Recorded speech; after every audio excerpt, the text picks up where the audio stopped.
জয় বাংলা হবে বাংলাদেশের জাতীয় স্লোগান এমন ঘোষণা সংক্রান্ত হাইকোর্টের রায় স্থগিত করেছে আপিল বিভাগ। হাইকোর্টের রায়ের বিরুদ্ধে রাষ্ট্রপক্ষের করা লিপ্ট আপিল মঞ্জুর করে মঙ্গলবার এই আদেশ দেন প্রধান বিচারপতি সৈয়দ রেফাত আহমেদের নেতৃত্বাধীন 4 সদস্যের বেঞ্চ।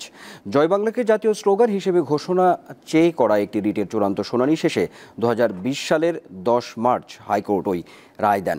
রায়ে জয় বাংলা বাংলাদেশের জাতীয় স্লোগান হবে এবং জাতীয় দিবস, সরকারি প্রতিষ্ঠান ও শিক্ষা প্রতিষ্ঠানে স্লোগানটি উচ্চারণের জন্য পদক্ষেপ নিতেও বলা হয়। 2017 সালে ওই রিট করেন সুপ্রিম কোর্টের এক আইনজীবী।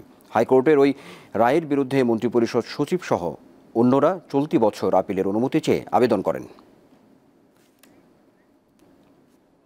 আপিলের প্রেক্ষিতে জয় বাংলা স্লোগানকে যে বাধ্যতামূলকভাবে জাতীয় স্লোগান করা হয়েছিল সেই রায়টিকে স্থগিত করেছেন।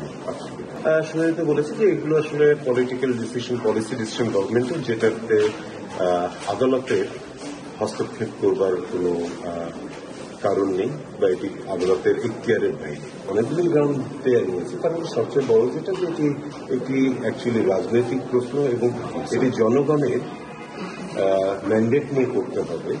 আদালত একটা পলিসি ম্যাটারে নিজে থেকে কোনো আদেশ দিতে পারেন না যে এটিকেই পলিসি হিসেবে নেওয়া হবে, এটা আদালতের ইখতিয়ার নেই।